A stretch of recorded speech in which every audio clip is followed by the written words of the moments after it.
आखिरकार मैं बाहर आ गया। ईशान ओबेरॉय ने जोर से ताजी हवा में गहरी सांस लेते हुए कहा। उसके पीछे कुंभारकर जेल थी, जहां वह पिछले 3 सालों से बंद था। आज ही वह दिन था जब उसे रिहा किया गया था।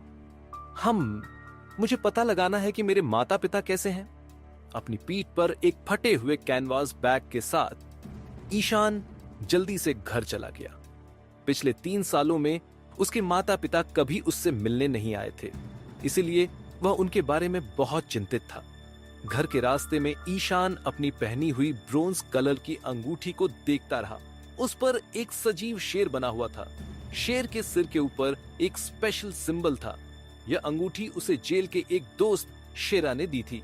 शेरा एक अजीब आदमी था। वह लगातार इस बारे में बात करता रहता था कि वह शेर संप्रदाय का लीडर था और एस्ट्रोलॉजी, जियोग्राफी, मेडिसिन और बहुत कुछ के बारे में सब कुछ जानता था। इतना ही नहीं, उसने यह भी दावा किया था कि वह मरे हुए लोगों में से किसी को भी जिंदा कर सकता है। हर कोई शेरा को पागल समझता था और उसी के वजह से उसको इग्नोर करता था। सिर्फ ईशान ही उसके साथ बातचीत करता था और कभी कभार अपना खाना शेयर किया करता था। शेरा ईशान को शेर संप्रदाय और टाइगर आइलैंड के बारे में हर तरह की अजीब कहानियां सुनाता था। ये वो नाम थे जो ईशान ने पहले कभी भी नहीं सुने थे। इसके अलावा शेरा अपने ध्यान और मार्शल आर्ट ट्रेनिंग में ईशान को अपने साथ ले जाता था। यह देखते हुए कि ईशान जेल में कितना बोर हो रहा था, वह भी खुशी से उसके साथ चला जाता था। 3 साल के अंत में ईशान ने शेरा से कई मार्शल आर्ट तकनीक और मेडिकल स्किल्स सीखे थे। ईशान की रिहाई के दुर्भाग्यपूर्ण दिन पर शेरा ने ईशान को अंगूठी दी और उससे कहा कि वह उस साल 15 जुलाई को इंडियन ओशियन के अंदर एक बिना नाम वाले आइलैंड पर जाए। वहां उसे अपनी अंगूठी दिखानी थी और कोई उसे उठा लेगा। जब ऐसा होगा तो ईशान को एक अद्भुत अवसर दिया जाएगा। ये देखते हुए कि उसने शेरा से कितना कुछ सीखा है, ईशान ने स्वाभाविक रूप से उसकी बातों को गंभीरता से लिया और जैसा उसे बताया गया था वैसा ही करने का वादा किया। फिर भी जुलाई आने में अभी कुछ और महीने बाकी थे। इससे पहले कि वह यह जान पाता, ईशान उसके घर के एंट्रेंस पर आ गया था। जब उसने अपने सामने एक टूटा फूटा घर देखा तो उसे कड़वाहट का एहसास हुआ, क्योंकि उसे इस बात का कोई ध्यान नहीं था कि उसके माता पिता ने इन 3 सालों के दौरान कैसी जिंदगी बिताई थी। मेरे गलत काम के वजह से मेरे माता पिता को बहुत दर्द सहना पड़ा होगा। 3 साल पहले जो हुआ था उसे याद करते हुए ईशान गुस्से से भर गया। उस समय वह और उसकी गर्लफ्रेंड रूही मल्होत्रा उस स्टेज पर थे जहां वे शादी करने के बारे में सोच रहे थे। वो दोनों यूनिवर्सिटी में क्लासमेट्स थे और 2 साल से रिलेशनशिप में थे। एक दिन जब वह रूही को घर वापस ले जा रहा था तो वो दोनों सिद्धार्थ शर्मा के साथ रास्ते पर टकराए, जो नशे में था। सिद्धार्थ राजवंत का एक अमीर बच्चा था जो अपने सभी कुकर्मों के लिए फेमस था। जब उसने देखा कि रूही कितनी सुंदर है तो उसने उसके खिलाफ गंदे इरादे पाल लिए और उसे फिजिकली छूना शुरू कर दिया। एक फेमस अमीर बच्चे के रूप में सिद्धार्थ ने ईशान की ओर देखने की भी जहमत नहीं उठाई। नतीजतन जब ईशान ने देखा कि उसकी गर्लफ्रेंड का फायदा उठाया जा रहा है तो वह बहुत गुस्सा हो गया। उसने जमीन से एक ईंट उठाकर सिद्धार्थ के सिर पर दे मारी और उसके बाद जो हुआ वो तो आप लोगों को पता ही होगा। ये देखते हुए कि सिद्धार्थ कितना पावरफुल था, उसने पुलिस को बुलाया जिसने ईशान को गिरफ्तार कर लिया। उसके वजह से ईशान को हमले के लिए 3 साल जेल की सजा सुनाई गई थी। काफी देर तक झिझकने के बाद ईशान ने धीरे से दरवाजा खटखटाया। कौन है भाई? जब दरवाजा खुला तो सिर पर सफेद बालों वाली एक कुबड़ी बूढ़ी औरत ने अपना सिर बाहर निकाला। एक हाथ आगे बढ़ाते हुए मानो कुछ महसूस कर रही हो, उसने पूछा, ये कौन है? दरवाजा कौन खटखटा रहा है? बुढ़िया की आंखें बंद थीं। इससे और ज्यादा क्लियर नहीं हो सकता था कि वह अंधी थी। ईशान ने जैसे ही उसे देखा वह दंग रह गया। उसकी आंखें सदमे से फैल गईं, जबकि उसका पूरा शरीर थोड़ा कांप उठा। उसे विश्वास नहीं हो रहा था कि वह बूढ़ी झुर्रियों वाली महिला उसकी मां मीरा ओबेरॉय थी। सिर्फ 3 सालों में मां की ऐसी हालत कैसे हो गई? मां, यह मैं हूं। ईशान, ईशान ने भावुक होकर उसे पुकारा और वह उसका समर्थन करने के लिए आगे बढ़ा। ईशान, क्या यह सच में तुम हो? जैसे ही मीरा ने ईशान के चेहरे को महसूस करने के लिए अपने हाथों का इस्तेमाल किया, आंसू उसके गालों पर बहने से खुद को नहीं रोक सके। माँ, यह मैं हूं, ये सच में मैं ही हूं। ईशान की आंखों में भी आंसू आ रहे थे। माँ, ये तुम्हें क्या हुआ? ईशान इस बात से हैरान था कि उसकी पहले से स्वस्थ माँ सिर्फ 3 सालों में इस तरह कैसे हो गई। ये एक लंबी कहानी है, हम बात करेंगे, पहले तुम अंदर आओ। मीरा ने ईशान को घर में खींच लिया। यह देखकर कि उनका टूटा फूटा घर कितना खाली था, ईशान को विश्वास से परे झटका लगा। हालांकि वो लोग अमीर नहीं थे, उनके पिता के पास एक स्थिर नौकरी थी, इसलिए वे पहले एक सिंपल लेकिन आरामदायक जिंदगी जीते थे। माँ, हमारे घर को क्या हुआ? ईशान ने डरते हुए सवाल। मीरा ने आह भरी। तुम्हारे जाने के बाद।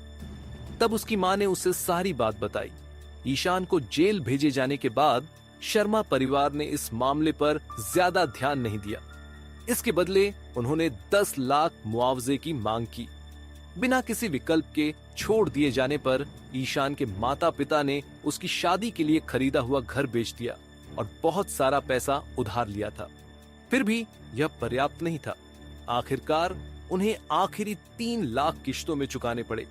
इस तरह से ईशान के पिता ने अपनी नौकरी खो दी और सिर्फ सड़क साफ करने वाले के रूप में काम पा सके। जहां तक उसकी मां की बात है, वह पूरे दिन रोती रही जब तक कि वह अंधी नहीं हो गई।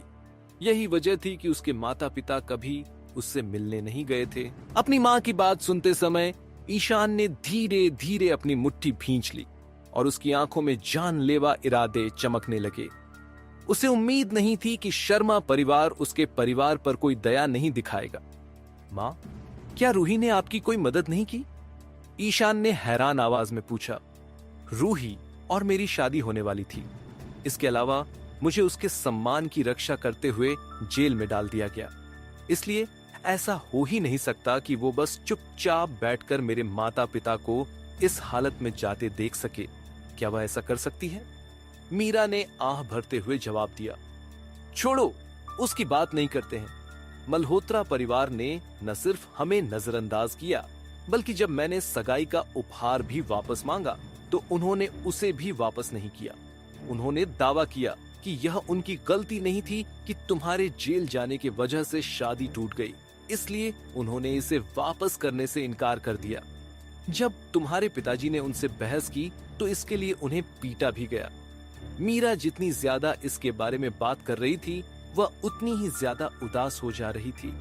अंत में उसके आंसू रुक ही नहीं रहे थे।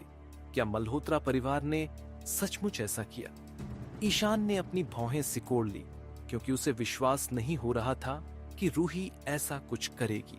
जब उसे गिरफ्तार किया गया था, तब उसने यह रोते हुए कहा था कि जेल से रिहा होने तक वह उससे शादी करने का इंतजार करेगी। ऐसा क्यों हुआ? इसके वजह से ईशान ने रूही से मिलने और उससे इसके बारे में पूछने का फैसला किया। अचानक किसी ने उनके दरवाजे को जोर से पीटा। टक्कर इतनी जोरदार थी कि उससे दरवाजा लगभग टूट गया। जैसे ही मीरा ने दस्तक सुनी, उसका चेहरा डर से पीला पड़ गया। माँ, ये कौन है? ईशान ने अपनी माँ का रिएक्शन देखकर उत्सुकता से पूछा। इसमें शामिल मत होना, जल्दी से अपने कमरे में जाओ और बाहर मत आना, चाहे कुछ भी हो जाए। उसे अपने कमरे में धकेलने के बाद मीरा डरी हुई दरवाजा खोलने गई। जैसे ही वह आई, एक गंजा आदमी भयंकर दिखने वाले आदमियों के एक ग्रुप के साथ अंदर आया, जिनके शरीर टैटू से ढके हुए थे। क्या तुमने पैसे तैयार कर लिए हैं? गंजे आदमी ने मीरा की ओर देखते हुए पूछा। हाँ, मेरे पास पैसे हैं। मीरा ने कोने में एक थैली ढूंढते हुए बार बार अपना सिर हिलाया। उस समय बहुत सारे पड़ोसियों की भीड़ वहां जमा हो गई थी। हालांकि उन्होंने उस गंजे आदमी को देखते ही दूरी बनाए रखी। ये लोग हर महीने पैसे मांगने आते हैं। कितना निर्दयी ग्रुप है यह। बिल्कुल, आखिर कानून का शासन कहां है? चुप रहो, इतनी जोर से मत बोलो। उन्हें शर्मा परिवार द्वारा निर्धारित समय पर धन इकट्ठा करने के लिए भेजा गया है। पड़ोसी बगल में छुप गए और उन लोगों की हरकतों की आलोचना की। दुर्भाग्य से किसी ने वो सब चीज रोकने की हिम्मत नहीं की। इस बीच उस गंजे आदमी ने मीरा के हाथ से वो थैली छीन ली और जांच करने के लिए उसे खोला। ये क्या है? अपनी भौहें बुनते हुए उस गंजे आदमी ने थैली को अंदर बाहर कर दिया, जिससे कुछ फटे नोट और अतिरिक्त पैसे बाहर गिर गए। वहां 100, 150 और 1-2 रुपए के नोट थे। दरअसल अंदर सिक्कों का ढेर था। क्या इसका टोटल 10,000 भी होता है? वो गंजा आदमी मीरा पर गरजा, सुनो, वहां सब कुछ है और हमने इसे गिना भी है। अगर तुम मुझ पर भरोसा नहीं कर रहे हो तो तुम इसे खुद गिन सकते हो। मीरा ने तिरछी मुस्कान के साथ सिर हिलाया।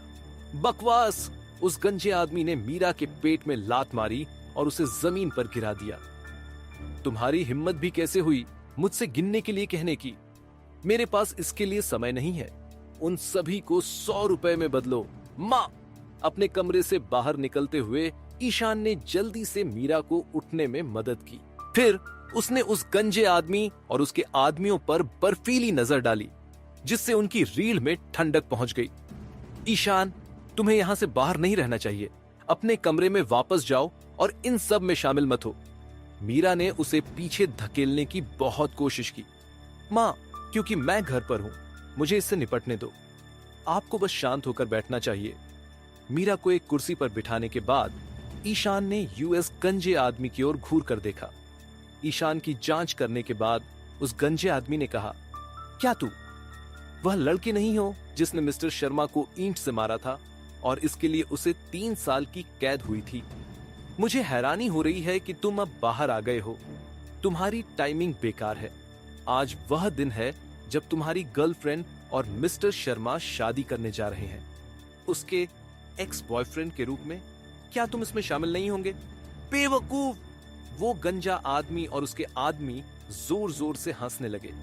क्या कहा तुमने? अपनी भौहें सिकोड़ते हुए काई अविश्वास से भर गया।